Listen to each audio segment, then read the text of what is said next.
what I mean. But this one I'm going to sleep. Yeah, you're welcome. Michael will probably be like, this nigga loving up. This nigga can get over it. I just miss her, man. I'll do the same thing if I was you. Shit, I ain't ashamed to say it. Fuck it. Yeah. I did the same to Sammy's bed. You did? Yeah. Yeah, I went to lay down there for a while. Aww. Thanks for having me. Hi guys, welcome back to my channel. It's your girl Azine Williams. How are you all doing? Hope you guys are good. Hope you guys are fine. If you're new to this channel, kindly click on the subscription button. Click on the notification bell to let you know whenever I post any new video.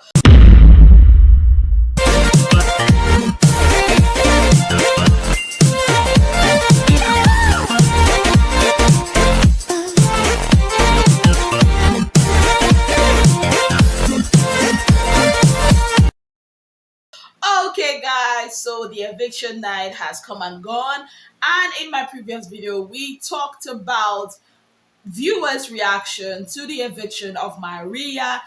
In this video we are going to be looking at the reactions of the housemates as Maria and JMK and of course Sammy left the Big Brother Naija house and every other thing that happened last night in the Big Brother Naija house. Mind you, nothing much really happened.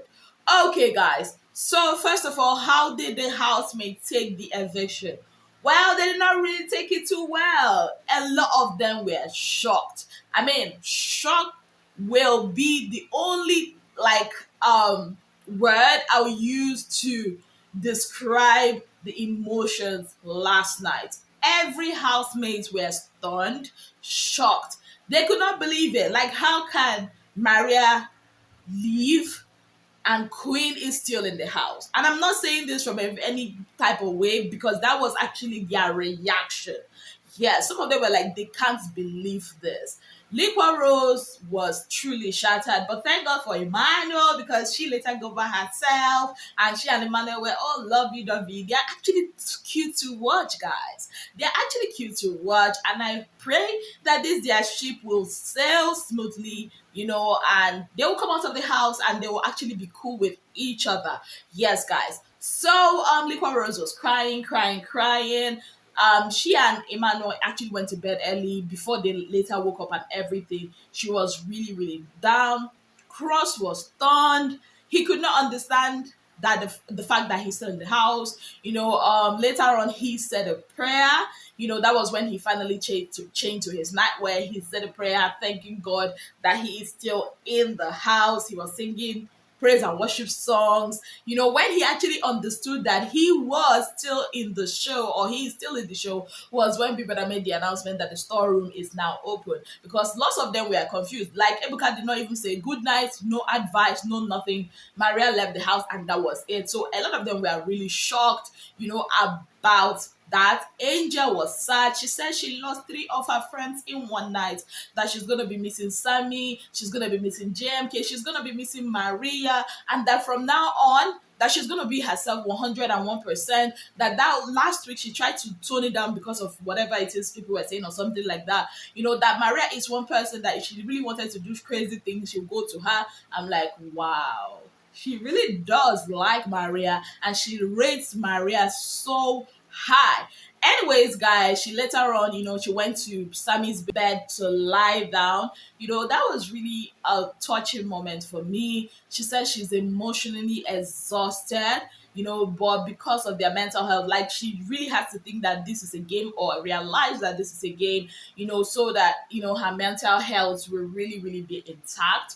Because if she thinks about this whole eviction too much, that it will really affect her, that she's lost friends from earrings. Like, she mentioned all her friends that has left the show, so she's kind of like putting it, is it earrings or Irene? I think it's Irene she mentioned, sorry, that she's kind of like holding it together so that she will not fall apart.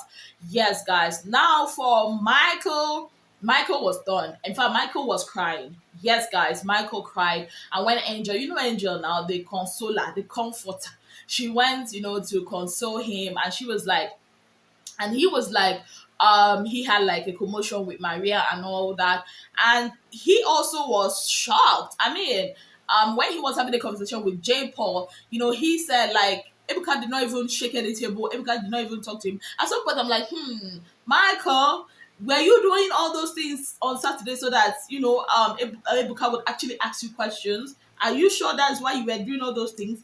Anyways, he was shocked. Like, I mean, this is Big Brother Nigeria. This is Big Brother's house. You do not really know what exactly will happen. Like, Ebuka was not playing with them yesterday, and J. Paul was like, that is why in this house, just be yourself, because you think you are doing too much and think the camera is focused on you. You do not know that camera is focused on someone else. That's why when people say this, some of the housemates are always looking at cameras.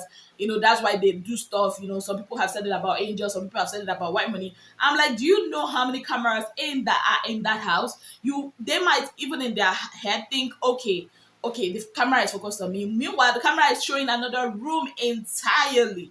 Yeah, so it will be such a stressful thing to be doing everything for the camera, and the camera will not even show you. That's like a very, very sad situation. Anyways, guys, so that was J. Paul and Michael. And Michael also apologized to Jackie B. They were actually sweet to watch, guys. But I hope there will be no more fights, because I am tired of their fighting. Like, I am super, super tired. They were so cute. Michael apologized. And another thing, guys remember during the executive lounge, gist that happened, the famous executive lounges that happened, that Pete said that Michael was selfish, that he bought chocolate and for Jackie, and he took it back and he said it's for him. Well, that's a lie. A big fat lie. Peace lie. Yes, because yesterday Michael and Jackie B, in the presence of Yusuf and Angel, they talked about the chocolate. Apparently Jackie B is still with the chocolate. She is the one that owns the chocolate. Michael bought the chocolate for her, and Michael was like, won't you give me some, and everything like that. So basically Peace lied. And they were even talking about how, Jackie B was like, oh, you bought it for me. And Michael was like, I bought it for you, so you give me some out of it. And Jackie B was like, no, it's not a fault. It's my own now. And she promised to buy ice cream for Michael. So how does that actually correlate with what Pete said? Now, Pete should just tell us, I like this man, but he's not giving me the green light that I want. So I'm just saying all those things to discredit him. That's what I got from that whole scenario. Anyways, guys, away from all that, Sasuke was with Cross. They had the discussion. Sasuke is pretty very smart for a 21-year-old. No, scratch that. Was for a 21-year-old. Maturity and smartness and intelligence is not weighed or measured by age. So let's scrap that, way of thinking. She is very, very smart. She had a discussion with Cross, when she was advising Cross, about how he should move on right now. He should not drop the playful side. He should just kind of like know a way to blend it all in and all that. Anyways, and Cross also listens to Sasuke a whole lot. But I also noticed that Cross likes Nini too. He's fascinated by their character. Anyways, let's see how this goes. Yes, guys. So let's talk about Saga. Now, you all know that Ebuka talked to Saga, like, gave him a stern, like, Ebuka's discussion with Saga, for a person that is wise, will get what Ebuka is trying to say. Well, we all thought that Saga understood, though, what Ebuka said, because when he was sipping his Lipton, we all thought that Lipton is going to give him, give him direction, because they say Lipton used to open mind, that be. So we thought it was going to open his mind, so he will see clearly that it is 90 million he came for and not for Nini. But no. Look at Saga after drinking all the Lipton and after everything that Ebuka said. Please take a look at your Saga.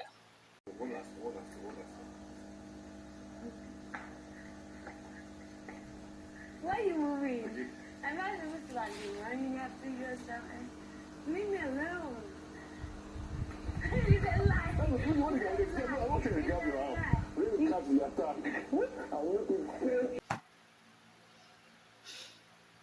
Yes, guys, that is Saga.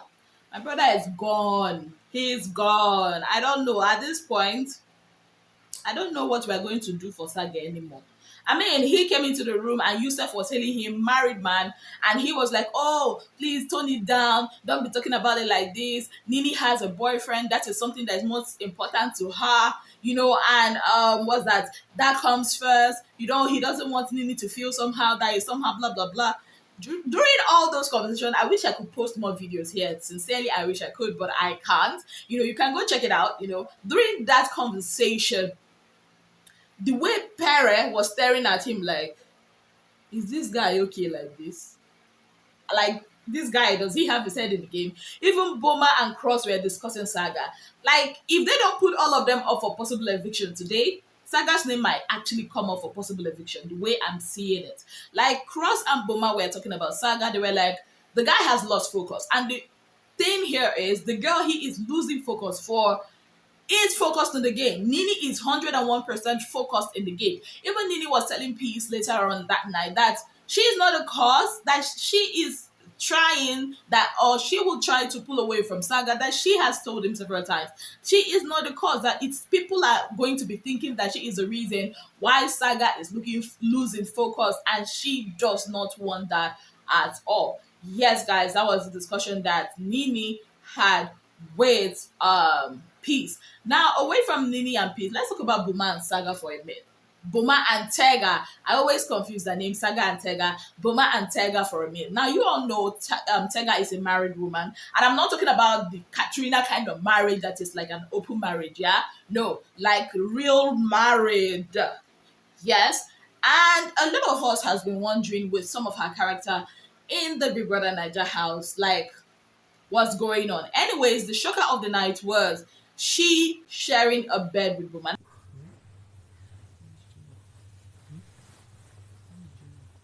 Now, she sharing a bed with Boma is not the problem, yeah? But things we perceive might be happening under the sheets, as you can see.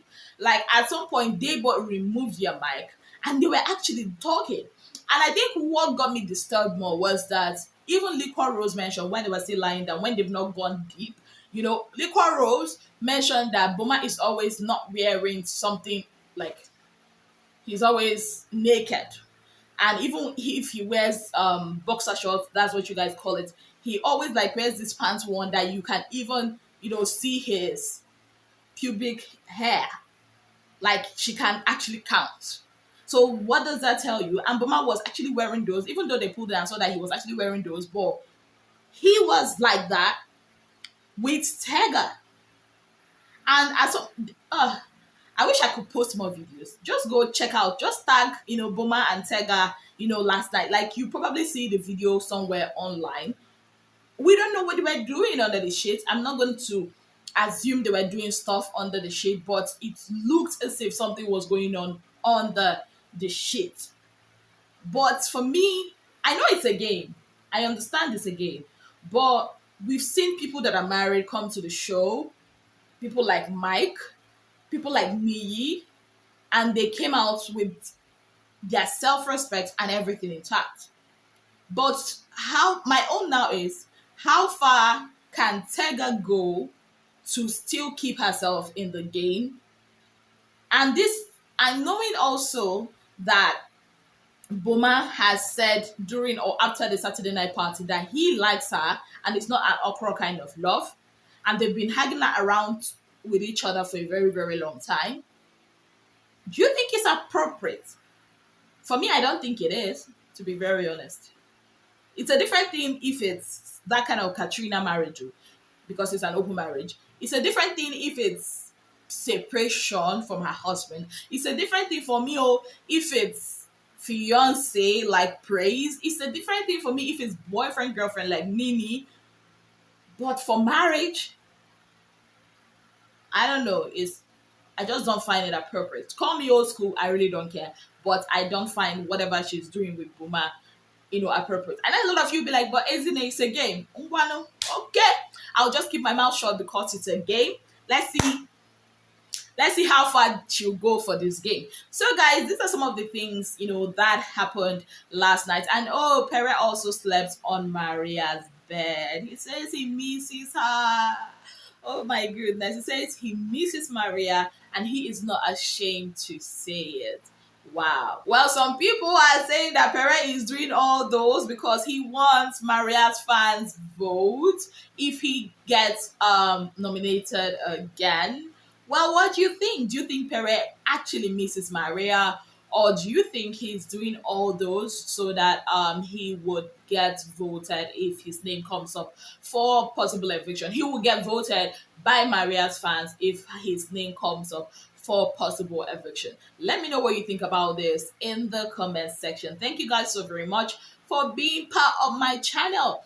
If you've not already subscribed, kindly click on the subscription button, click on the notification bell to let you know whenever I post any new video.